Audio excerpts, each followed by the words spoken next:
Hello friends, मिसाल talent education में आपका बहुत बहुत स्वागत है। मैं अमरजीत कुमार आज आप लोगों को अर्थशास्त्र के सब्जेक्ट के एक छोटा चैप्टर मूल्य अभिमूल्यन के बारे में बताऊंगा, जिसको हम इंग्लिश में डेवैल्यूएशन बोलते हैं। तो फ्रेंड्स, बताने से पहले मैं आप लोगों को बताना चाहता हूं कि हमारा चैनल अभी तक सब्सक्राइब नहीं किया हो तो प्लीज सब्सक्राइब करें और बेल आइकन घंटी दबाएं ताकि आपके पास नोटिफिकेशन पहुंचता रहे। तो फ्रेंड्स, चलिए हम बिना टाइम गवाते हुए आज हम ये वीडियो स्टार्ट करते हैं। बताते हैं कि अभिमूल्यन क्या है और अभिमूल्यन होता क्या है। तो सबसे पहले फ्रेंड्स, हमारे देश में अब तक 3 बार मुद्रा का अभिमूल्यन हुआ है। कितने बार हुआ है? 3 बार। तो पहला अभिमूल्यन सन 1949 ईस्वी में हुआ था। सन 1949 ईस्वी में हुआ था। कब हुआ था फ्रेंड्स? सन 1949 ईस्वी में। उस टाइम जवाहरलाल नेहरू जी हमारे सरकार थे। और दूसरा सन 1966 ईस्वी में हुआ था। उस टाइम हमारा सरकार इंदिरा गांधी यानी कि प्रधानमंत्री उस टाइम हमारा इंदिरा गांधी था। तीसरा सन 1991 ईस्वी में हुआ था। उस टाइम हमारा सरकार नरसिम्हा जी थे। तो फ्रेंड्स, अब तक हमारे देश में 3 बार क्या हुआ है? अभिमूल्यन हुआ है, रुपयों का अभिमूल्यन हुआ है। तो अभिमूल्यन होता क्या है? तो सबसे पहले हम ये जानते हैं कि अभिमूल्यन, मान लिया जाए किसी भी देश, या एग्जाम्पल के लिए मैं आपको बताता हूं, मान लिया जाए कि आपके घर में या आपने ये मार्कर 50 रुपए का खरीदा है। कितने रुपए का खरीदे हो? 50 रुपए का। और इस मार्कर को अब हम मान लीजिए हम किसी से क्या ले रखे हो पैसे, इसे मार्कर खरीदने के लिए, और हमें देने की जरूरत पड़ गई हो। क्या हो पड़ गई हो? देने की जरूरत पड़ गई हो। तो अब आपके पास पैसा नहीं हो तो आप कैसे दोगे? तो आप क्या सोचोगे कि जो मैंने मार्कर ये अभी खरीदा है 50 रुपए को, उसका मैं किसी तरह बेच के उसको मैं कुछ पेमेंट कर दूं। तो ये मार्कर जो आपका 50 रुपए में मार्कर खरीदा हुआ था, और मान लिया जाए 50 रुपए पे ना बेच करके आप 40 रुपए में बेच के उसे आप पेमेंट करते हो, तो क्या होता है? ये अभिमूल्यन होता है, पैसों का अभिमूल्यन होता है कि अपने अपने मुद्रा की यानी अपने पैसों की रेट कम करके दूसरे की पैसे की रेट बढ़ाना। जैसे मान लिया जाए विदेश की मुद्रा को हम बढ़ावा देके और अपनी देश का मुद्रा को हम कम करके जो अभिमूल्यन करते हैं। करने का मतलब मान लीजिए कि आप मान लीजिए आप किसी, मान लीजिए दिल्ली विदेश है और आप एग्जाम देने के लिए चेन्नई गए। तो मान लीजिए चेन्नई भारत है और दिल्ली विदेश है। आप दिल्ली से चेन्नई एग्जाम देने के लिए गए और आपको वहां किसी कमरे की जरूरत पड़ गया यानी रात भर रुकना हो, तो आप कमरे में जो रुकोगे आप, तो उसका किराया भारत के अंदर कितना है? 700 रुपए है। कितना है महीने का? एक दिन का, रात का 700 रुपए हो तो आप 700 रुपए पे करोगे। क्या है? इंडिया का जो है 700 रुपए किराया है और आप इसे पे करोगे 700 रुपए।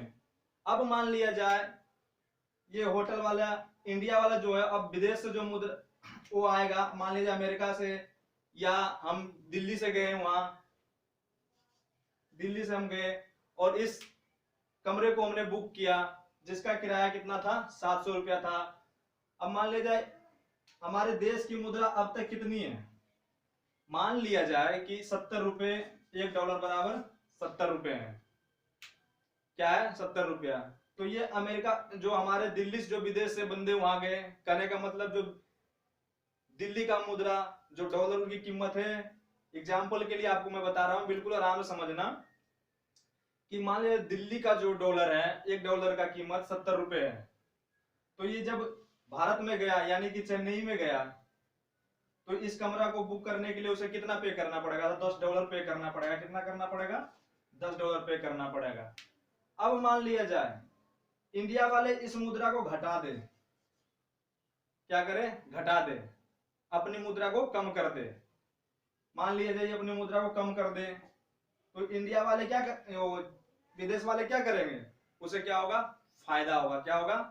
फायदा होगा, क्योंकि उस टाइम ये $10 देते थे अब वो क्या करेंगे, 6 लोग, मान लीजिए इसका किराया 100 रुपये कम कर देता है इंडिया वाला, तो 600 रुपये इसको देना पड़ेगा। कितना देना पड़ेगा, 600 रुपये। तो ये अमेरिका वाले, जो विदेश वाले, जो दिल्ली वाले हैं, वो क्या करेंगे, वो $6 देंगे।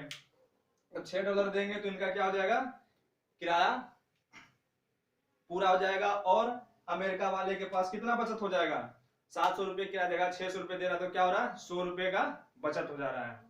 क्या हो जा रहा है, बचत हो जा रहा है। इस प्रकार से हमारा क्या होगा, पैसे का अवमूल्यन हो गया। तो हम सबसे पहले देखते हैं कि जो प्रतिकूल परिणाम आ जाती है, क्या जाती है, प्रतिकूल परिणाम आ जाती है, तो सरकार कागजी नोटों का कीमत कम कर खुद अमीर बना लेता है। क्या कर लेता है, बना लेता है। जब प्रतिकूल हम ये देखते हैं कि जैसे मान लिया जाए, अभी मैंने आपको बताया था, कोई मार्कर ही आप खरीद लिए, क्या कर लिया, आप मार्कर खरीद लिए, और ये खरीदे हो आप 50 रुपए में, और इसे आपको पैसे की जरूरत पड़ गया, तो आप इसे क्या किए, 40 रुपए में बेच दिए। तो क्या हुआ कि आप प्रतिकूल समय, यानी जब समय आपका ऐसा आया कि आपने ये मार्कर 50 रुपए में खरीदा था और अपने फायदे के लिए आपने क्या किया, 40 रुपए में बेच दिया, तो क्या हुआ, ये अपने प्रतिकूल परिणाम जब आते तो सरकार क्या करती है, कोई कागजी नोट का क्या करता है, वो कीमत कम कर देता है। जिस तरह से मार्कर का आपने कीमत कम करके क्या किया, अगले अपने पास 40 रुपए में आपने बेच के, 50 रुपए वाला मार्कर आपने 40 रुपए में बेच करके वो अपना क्या कर लिया, खुद को अपने आप, उनके पास पैसे आ गया तो खुद को क्या कर लिया, वो अपने आप अमीर बना लेते हैं। दूसरा पॉइंट देखते हैं, मुद्रा का अवमूल्यन का अर्थ मैंने अभी आपको बताया था कि घरेलू मुद्रा के बाहर मूल्य में कमी हो जाती है, जबकि अतिरिक्त मूल्य स्थिर रहता है। क्या रहता है, अतिरिक्त मूल्य स्थिर रहता है। मान लिया जाए आपने कोई दुकान है, मान लीजिए कोई दुकान है, ये दुकान है, ठीक, ये दुकान है। अब आप, इधर हो गया आयात और इधर निर्यात। तो मान लीजिए आप दुकान में गए और कोई मार्कर या कोई सामान आप खरीदने के लिए गए, तो 1000 रुपए में खरीदारी किए। कितने किए, 1000 रुपए में। यानी कि आप जब विदेश से आप प्रोडक्ट कोई खरीदने के लिए गए, कोई वस्तु खरीदने के लिए गए आप, तो 1000 रुपए में खरीदे, और जबकि निर्यात आपने कितने में किया, 800 रुपए में किया। कितने में किया, 800 रुपए में। और क्या हुआ, और जो बचत, और 1000 में से 800 घट जाए, कितना बच जाएगा, 200 रुपए। तो ये जो 200 रुपए है ना, आपका क्या होगा, अतिरिक्त मूल्य होगा। क्या होगा, अतिरिक्त मूल्य होगा। क्या मैंने अभी बताया था आपको, मुद्रा के अवमूल्यन का अर्थ क्या होता है, घरेलू मुद्रा के बाहर मूल्य में कमी हो जाती है, जबकि अतिरिक्त मूल्य स्थिर रहती है। तो ये जो 300 रुपए हो गया आपका अतिरिक्त मूल्य हो गया। आपने खरीदा तो 1000 रुपए में, आयात किया, और आपने बेचा कितने में, 800 रुपए में। तो निर्यात करने पे, यदि जो हमारा देश निर्यात करेगी तो क्या होगा, जब देश को क्या होगा, फायदा होगा। क्या होगा, फायदा होगा। तो अभी हम देखते हैं कि जब निर्यात करेंगे तो फायदा होगा, और आयात करेंगे तो घाटा होगा। तो आयात करने के लिए हमें क्या करना पड़ेगा, दूसरे देश से क्या करना पड़ेगा, कोई वस्तु खरीदने के लिए जाएंगे तो उनका टैक्स वैक्स ये सारा कुछ भरना पड़ेगा। अब हमें निर्यात करेगा हमारा देश, तो ये भारत की आर्थिक व्यवस्था को सुधारने के लिए जितना ज्यादा निर्यात होगा, तभी हमारा देश क्या होगा, आगे बढ़ेगा। तो हम देखते हैं सन 1947 ईस्वी में भारत की आजादी के बाद भारत में कितने बार अवमूल्यन हुआ, 3 बार हुआ था। सन 1991 में, सन 1949 ईस्वी में, 1966 ईस्वी में, और 1991 ईस्वी में। 1966 ईस्वी में जब ये हुआ था अवमूल्यन भारत में मुद्रा का, तो उस टाइम क्या था कि मान ली उस टाइम सूखा घोषित हुआ था। क्या हुआ था, बहुत बड़ा सूखा घोषित हुआ था। और उसके पहले क्या हुआ, युद्ध हुए थे, चीन भारत में भी युद्ध हुआ था। तो ये युद्ध के बाद क्या हुआ, भारत का जो स्थिति था वो क्या हो गया, डगमगा गया। आर्थिक व्यवस्था क्या था, डगमगा गया। यानी कहने का मतलब मेरा ये है कि ठप हो गया। तो उस ठप को सही करने के लिए इंदिरा गांधी जी ने एक फैसला लिया, जो 6 जून 1966 को इन्होंने फैसला लिया था। कितने जून को,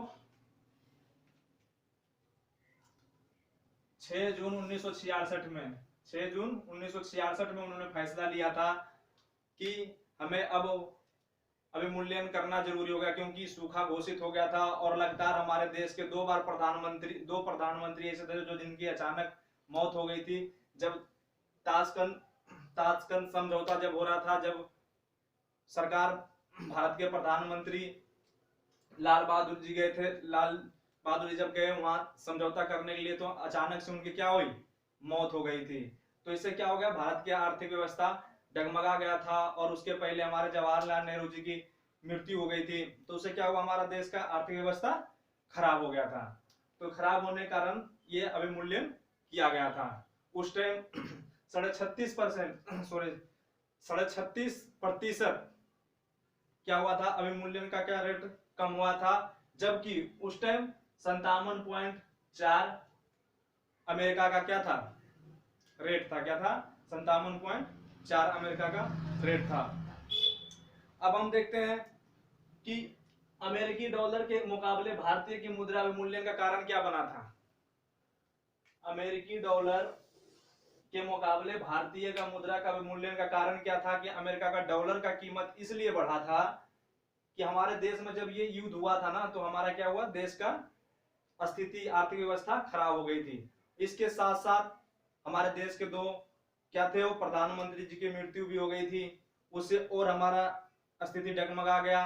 जब ये स्थिति खराब होने के कारण से क्या हुआ था, जब जवाहरलाल नेहरू जी ने क्या किया था कि इन्होंने अपने, जब भारत आजाद हुआ था सन 1947 ईस्वी में, जब भारत आजाद हुआ था सन 1947 ईस्वी में, तो क्या किया था जवाहरलाल नेहरू जी ने, ये जितने भी अंग्रेज थे हमारे देश में, वो सारे अंग्रेज छोड़ के चले गए।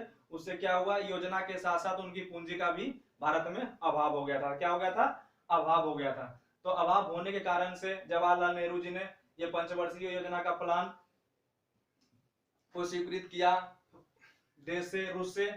जब ये अपना स्वीकृत करने के बाद इन्होंने विदेशों से क्या किया, मुद्रा लेने का काम किया, कर्ज लेने का काम किया। सन 1947 ईस्वी में हमारे पास, सन 1947 ईस्वी के पहले हमारे इंडिया कोई कर्जा नहीं था। ये सन 1947 के बाद ही क्या हुआ था, कर्जा हमारे इंडिया को हुआ था। तो ये सारा मुद्रा चुकता करने के लिए और अपने आर्थिक व्यवस्था को सही करने के लिए इन्होंने अमेरिका से या बाहर विदेश से इन्होंने पैसा लिया। और इसी दौरान क्या हुआ, मुद्रा की अपने रेट क्या किए, इन्होंने कम किया। तो इसीलिए अमेरिका का डॉलर का कीमत बढ़ा।